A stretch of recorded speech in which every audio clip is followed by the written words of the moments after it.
The only basis for the memo, the very first sentence in the memo, is that uptick in violence, uptick in threats. The only basis for that was, in fact, the letter that the School Board Association sent to the President of the United States. And 5 days later, the Justice Department does just that, gets the FBI involved in local school board matters. So, yeah, I think there was coordination from this from the get-go. I think they talked, the School Board Association talked with the White House and probably the Justice Department as well. I think all that took place.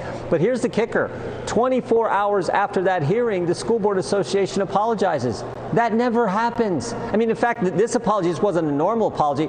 They apologized twice in the same paragraph. We regret the letter and apologize for the letter. Later on that same paragraph, we regret the stress this has caused you, the strain this has put you under. So this just doesn't happen. That's how bad this was, the number of people who are leaving this organization, and how wrong it was to reference parents who were simply standing up and saying, we don't want this racist, anti-American curriculum taught to our kids, to then equate them to domestic terrorism. That's how wrong this was, and they saw it. That's why they apologized. Well, I think there's no doubt that they're getting the political backlash of what parents are feeling about this across the country, and that may have sent a message here as well. And one of those parents was on last night with Laura Ingraham.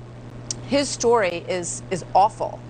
His daughter was sexually assaulted by a trans individual in the bathroom at their school, and when he went in to complain about it to the school board at the meeting, they were told that it never happened, and suggested that she was lying or he was lying. A judge has just determined that this young person is indeed guilty of this assault, so he's been vindicated. His daughter's been vindicated.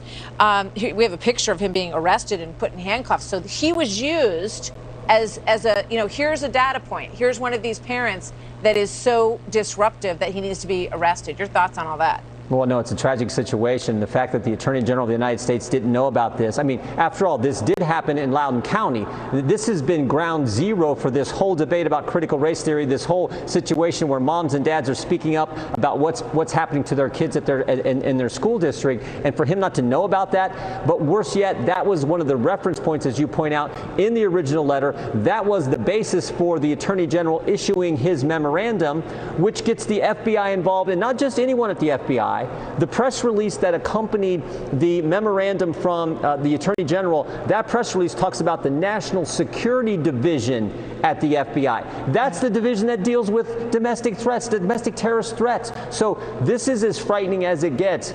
But as I said in the hearing, Martha, I think this is actually the last straw. This is a catalyst for a reawakening in America towards freedom, and people are going to push back because of this ridiculous memorandum. So I want to get in two more quick questions with you if I can. So you asked Merrick Garland, are you aware of our letter? He said, no, I didn't see any letter. Now, what about this letter where you're now asking, since the School Board Association has pulled back on this language, are you also going to do the same thing?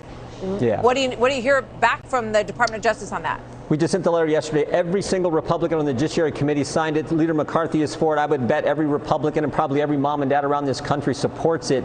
We simply asked the Attorney General, resend your memo. I mean, in his memo, he said within 30 days, so from October 4th when he sent it through November 3rd, within 30 days, in every single United States Attorney's District, all 94 of them, they're supposed to convene a meeting where they're putting together this task force to deal with this stuff, this domestic terror, so-called domestic terrorism threat. What is happening there? You should stop this in its tracks today. Let's hope he doesn't. All right, we will be watching that. On a different topic, very quickly, we've all been watching the Durham investigation, which is getting a little bit more interesting in the past month or so. Today, word that they also want to speak to James Baker, the attorney, the White House attorney, on this. So tell me a little bit about what the significance is that Michael Sussman, who apparently spoke to the FBI General Counsel, I should say, about whether or not this, server, this Trump server, he said, oh, it's connected to a Russian bank, and I'm just a completely, free citizen. I'm not affiliated with anybody. I just think the FBI ought to know about this. That turned out to not be the case because he was linked to the Clinton campaign. So what's the significance about Baker here? Well, just remember the key facts. The dossier was the Clinton campaign paying Perkins Coie, who hired Fusion, who hired Christopher Steele to create this fake dossier. Michael Zussman said, I'm going to forget all the middleman. He just worked for Perkins Coie. He forgot all the middle. He went straight to the FBI and handed false information to the FBI. And who was that person? Jim Baker. Not just anyone at the FBI, but the chief counsel. So of course it makes logical sense that Durham would want to talk to the guy who received the information from Zussman when Zussman was lying to him and giving him false information. So I think that's entirely appropriate. I think that's exactly what should happen. We'll see how it all shakes out. But I think this is a pretty important step that the Durham investigation is taking.